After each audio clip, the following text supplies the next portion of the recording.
ನಮಸ್ತೆ ಮ್ಯಾಮ್. ನಮಸ್ತೆ ಮೇಡಮ್. ನಿಮ್ಮ ಹೆಸರು? ಶಿವಮ್ಮ, ಶಿವಪುರಮ್ಮ ಅಂತ. ಓಕೆ. ಎಲ್ಲಿಂದ ಬರ್ತಾ ಇದ್ದೀರಾ? ನಾವು ಭುವನೇಶ್ವರಿ ನಗರ. ಇಲ್ಲೇ ಅಲ್ವಾ ಇದ್ದಿದ್ದು? ಹೌದು ಈ ಸ್ಥಳಕ್ಕೆ ಹೇಗ್ ಗೊತ್ತಾಯ್ತು ನಿಮ್ಗೆ? ಮೇಡಮ್, ಹೀಗೆ ಬಸ್ ಇಳಿದ್ಬಿಟ್ಟು ಈ ಕಡೆಯಿಂದ ಹೋಗ್ತಾ ಇದ್ದೆ. ಆವಾಗ ಇಬ್ರು ಮೇಡಮ್ಗಳು ಕೆಳಗೆ ಕುಂತಿದ್ರು. ಅವರು ಚೀಟಿ ಕೊಟ್ಬಿಟ್ಟು ಇದು ಏನಂತಂದೆ, ಇಲ್ಲ ಇಲ್ಲಿ ಮೇಲೆ ಕೊಡ್ತಾರೆ, ನೀರೆಲ್ಲ ಕೊಡ್ತಾರೆ, ಥೆರಪಿ ಮಾಡ್ತಾರೆ, ಹೋಗಿ ಅಂತ ಹೇಳಿದ್ರು. ಇದೇ ಸಾಯಿಸ್ತ ಮೇಡಮ್ ಮತ್ತೆ ಇನ್ನೊಬ್ರು ಕೂತಿದ್ರು. ಓಕೆ. ಹಂಗಾಗಿ ಇಲ್ಲಿ ಬಂದೆ ಮೇಡಮ್. ಅದು ಸಾಯಂಕಾಲ ಆಗಿತ್ತು 3:30. ನನ್ ಬರೋಕ್ ಇಷ್ಟ ಇಲ್ಲ, ಇನ್ನೊಂದ್ ದಿನ ಬರ್ತೀನಿ ಅಂದ್ಬಿಟ್ಟು ಚೀಟಿ ಇಸ್ಕೊಂಡು ಹೋಗ್ತಾ ಇದ್ದೆ. ಇಲ್ಲ ಇಲ್ಲ, ನೀವು ಹೋಗ್ಲೇಬೇಕು, ಹೋಗಿ ನಿಮ್ಗೇನು ಮಾಡಲ್ಲ, ನೀರ್ ಕೊಟ್ಟು ಕಳಿಸ್ತಾರೆ ಕುಡಿಯೋಕೆ, ಒಂದು ಥೆರಪಿ ಮಾಡಿ, ಹೋಗಿ ನೋಡಿ ಅಂತ ಅಂದ್ರು. ಅವಾಗ ಇಷ್ಟ ಹೇಳ್ತಾರಲ್ಲ ಅಂತ ಅಂದ್ಬಿಟ್ಟು ಬಂದೆ ಮೇಡಮ್. ಬಂದಾಗ ಇಲ್ಲಿ ಇದು ರಿಜಿಸ್ಟರ್ ಎಲ್ಲ ಮಾಡ್ಕೊಂಡು ಆಮೇಲೆ ಥೆರಪಿ ಅಟೆಂಡ್ ಮಾಡಿದ್ದು ಯಾರು ಫಸ್ಟ್? ನಿಮ್ಗೆ ಇಲ್ಲೆಲ್ಲ ಎಕ್ಸ್ಪ್ಲೈನ್ ಮಾಡಿದ್ದು? ಅವರ ನೀವು ಮತ್ತೆ ಇನ್ನೊಬ್ರು, ಅದೇ ಅದೇ ನೀವು ಫಸ್ಟ್ ಮಾಡಿದೆ, ಇವ್ರು ಮಾಡಿದ್ರು, ಇನ್ನೊಬ್ರು ಜೆಂಟ್ಸ್ ಇದ್ರಲ್ಲ. ಓಕೆ. ಇಲ್ಲಿ ಬರ್ಬೇಕಾದ್ರೆ ನಿಮ್ ಕ್ವಶನ್ಗಳು ಏನಿತ್ತು ಅದ್ ನೀವು ಮರ್ತೋಗಿರ್ತೀರಾ ಅನ್ಸುತ್ತೆ. ಎಷ್ಟು ವರ್ಷ ಆಯ್ತು ಬಂದು? ಒಂದ್ ವರ್ಷ ಆಯ್ತು ಮೇಡಮ್. ಒಂದ್ ವರ್ಷ. ಓಕೆ. ನೀವು ಬಂದಾಗ ಏನೇನ್ ಕ್ವಶನ್ ಕೇಳಿದ್ರಿ ಅದೆಲ್ಲ ನೆನಪಿದ್ಯಾ? ಹೆಚ್ಚು ಕಡಿಮೆ ಇದೆ ಮೇಡಮ್. ಓಕೆ, ಅದೆಲ್ಲ ಹೇಳಿ ಮೇಡಮ್. ಇಲ್ಲಿ ಇದು ಈ ತರ ತಗೊಳ್ಳೋದ್ರಿಂದ ವಾಸಿ ಆಗುತ್ತಾ, ನನ್ಗೆ ಇಷ್ಟು ವರ್ಷ ಇದೆ ಈ ಕಾಯಿಲೆ ಅಂತ ಎಲ್ಲ ಕೇಳಿದೆ ನಾನು. ಎಷ್ಟು ವರ್ಷದ ಕಾಯಿಲೆ? ನನ್ಗೆ 42 ವರ್ಷದ ಕಾಯಿಲೆ ಇತ್ತು ಮೇಡಮ್. ಓಕೆ. ಈ ವಿಷಯಕ್ಕೆ, ಈ ಕಾಯಿಲೆಗೋಸ್ಕರ ನೀವು ಮದುವೆ ಮಾಡ್ಕೊಂಡಿಲ್ಲ ಅಂತ ಹೇಳಿದ್ರೆ, ಏನ್ ಕಾಯಿಲೆ ಅದು?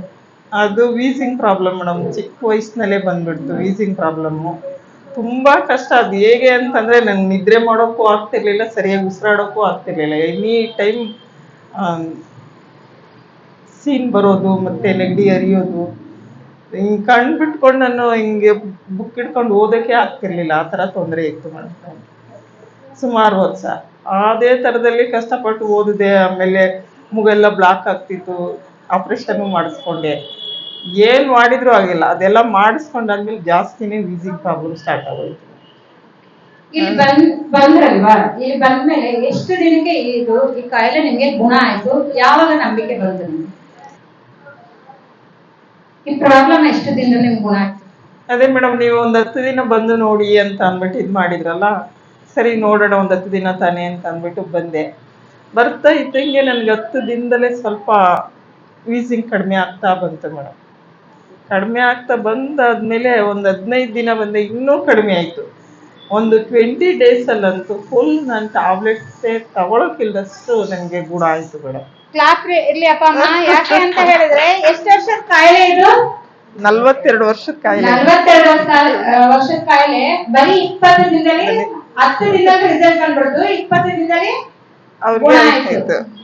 ಹೌದು ಮೇಡಮ್. ಓಕೆ. ಇವಾಗ ಇಲ್ಲಿ ಬರೋಂತ ಅಪ್ಪ ಅಮ್ಮಂಗೆಲ್ಲ ಏನ್ ಹೇಳಕ್ಕೆ ಇಷ್ಟಪಡ್ತೀರಾ?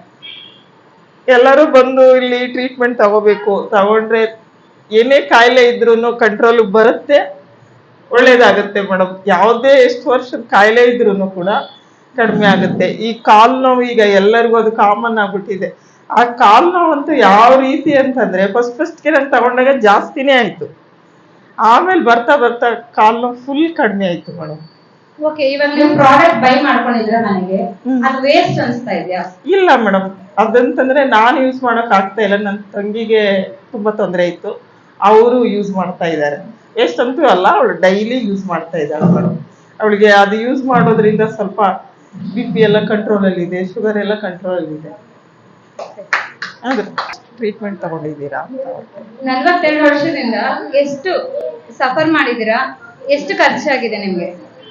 ಮೇಡಮ್, ನನ್ ಚಿಕ್ಕವಳಿದ್ದಾಗಲೇ ಬಂದಿದ್ದು. ಕಾಲೇಜಿಗೆ ಹೋಗ್ತಾ ಇರ್ಬೇಕಾದ್ರೆ ಆವಾಗಂತೂ ನಮ್ಮ ತಂದೆ ಯಾರು ಯಾವ ಡಾಕ್ಟ್ರ್ ಎಲ್ಲಿ ಏನ್ ಹೇಳ್ತಾರೆ ಅಂತ ಡಾಕ್ಟರ್ ಹತ್ರ ಎಲ್ಲ ಕರ್ಕೊಂಡು ಹೋದ್ರು ಮೇಡಮ್. ನಾವಿದ್ದಿದ್ದು ಒಂದು ಹಳ್ಳಿಲೇ, ಆದ್ರೂ ಬೆಂಗಳೂರಲ್ಲಿ ಎಷ್ಟು ಒಳ್ಳೆ ಡಾಕ್ಟರ್ ಇದ್ದಾರೆ, ಅವ್ರ ಹತ್ರ ಎಲ್ಲ ಕರ್ಕೊಂಡು ಹೋದ್ರು.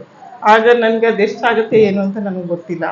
ನಮ್ಮ ಅಪ್ಪನೇ ಅದೆಲ್ಲ ಟ್ರೀಟ್ಮೆಂಟ್ ಮಾಡಿಸ್ತಾ ಇದ್ದಿದ್ದು ಮೇಡಮ್. ಆಮೇಲೆ ನಮ್ಮ ತಂದೆ ತೀರ್ಕೊಂಡ್ಮೇಲಂತೂ ನನಗೆ ತುಂಬ ಕಷ್ಟ ಆಯಿತು.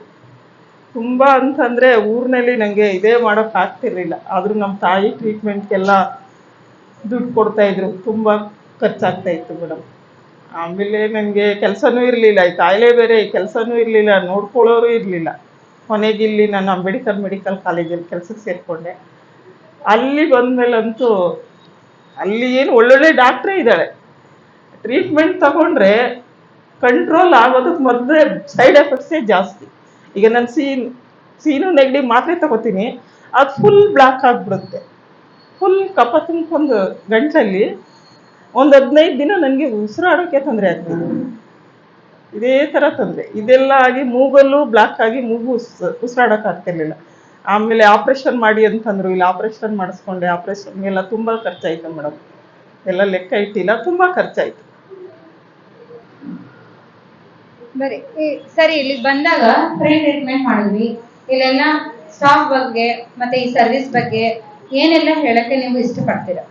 ಮೇಡಮ್, ಹೇಳೋಕೆ ಪದಗಳೇ ಇಲ್ವೇನೋ, ಆ ರೀತಿ ಇದೆ ಈ ಟ್ರೀಟ್ಮೆಂಟ್ ಅಂತಂದ್ರೆ. ಬೆಡ್ ಟ್ರೀಟ್ಮೆಂಟೇ ಆಗ್ಬೋದು, ಚೇರ್ ಟ್ರೀಟ್ಮೆಂಟೇ ಆಗ್ಬೋದು, ಇದು ರೋಲರ್ಸು, ಇದೆಲ್ಲ ತುಂಬಾ ತುಂಬಾ ಚೆನ್ನಾಗಿ ನನ್ಗೆ ವರ್ಕ್ ಆಯ್ತು ಮೇಡಮ್. ಯಾವುದೂ ಇದಿಲ್ಲ. ಅದ್ರಲ್ಲೂ ಇಂಥದ್ದೇ ಕೊಡ್ಬೇಕು, ಹೀಗೆ ಇದು ಮಾಡ್ಬೇಕು ಅಂತ ತಮ್ಮಂತೆಯವರು, ತಮ್ಮ ಸ್ಟಾಫ್ಗಳು ನನಗೆ ಒಂದಲ್ಲ ಒಂದು ಕೊಟ್ಟು, ಹೆಂಗೆ ಅಂತಂದ್ರೆ ಒಂದು 45 ದಿನ ಫುಲ್ ಮನೆಯಲ್ಲಿ ಹೆಂಗೆ ಮಕ್ಕಳನ್ನ ನೋಡ್ಕೋತಾರೆ ಒಂದು ಪೇಷಂಟ್ನ, ಆ ರೀತಿ ಚೆನ್ನಾಗಿ ನನಗೆ ಟ್ರೀಟ್ಮೆಂಟ್ ಕೊಟ್ರು ಮೇಡಮ್. ಎಲ್ಲರೂ ಲಕ್ಷಾಂತರ ರೂಪಾಯಿ ಖರ್ಚು ಮಾಡಿದ್ರಲ್ಲ, ಅವಾಗ ಈ ತರ ಇತ್ತ? ಮೇಡಮ್, ಲಕ್ಷಾಂತರ ರೂಪಾಯಿ ಖರ್ಚು ಮಾಡೋಕೆ ಅಂತಂದ್ರೆ, ಖರ್ಚು ಮಾಡೋದಿರ್ಲಿ, ಹೋದ್ರೆ ಕೂತ್ಕೊಂಡು ಗಂಟೆ ಕಾಯ್ದು ಆ ಟ್ರೀಟ್ಮೆಂಟ್ ತಗೊಂಡು ಹೊರಗೆ ಬರೋದಕ್ಕೆ ಅಲ್ಲೇ ಹಣ್ಣಾಗೋಗಿರ್ತೀವಿ ಹೈರಾಣಾಗಿ. ಅಷ್ಟು ಕಷ್ಟ ಆಯ್ತಿತ್ತು. ಬಂದಿರ್ತಾನೆ ಎಲ್ಲಿ ಮೇಡಮ್ ಅದು ನಮ್ಗೆ ಫುಲ್ ಕ್ಲಿಯರ್ ಆಯ್ತು ಅಂತಂತೂ ಎಲ್ಲೂ ಆಗಿಲ್ಲ. ಇಲ್ಲಿ ಬಂದ್ಮೇಲೆ ಆ ಒಂದು ಇದನ್ನ ನಾನು ಕಂಡಿದ್ದು ಸರಕೆರೆಗೆ ಬಂದ್ಮೇಲೆ. ಹೌದು ಮೇಡಮ್. Thank you. ಇಷ್ಟೆಲ್ಲ ಅಪ್ಪ ಅಮ್ಮನಿಗೆ ತಿಳಿಸ್ಕೊಟ್ಟಿದ್ದೆ, ಅವ್ರಿಗೆ ತುಂಬಾ ಥ್ಯಾಂಕ್ಸ್.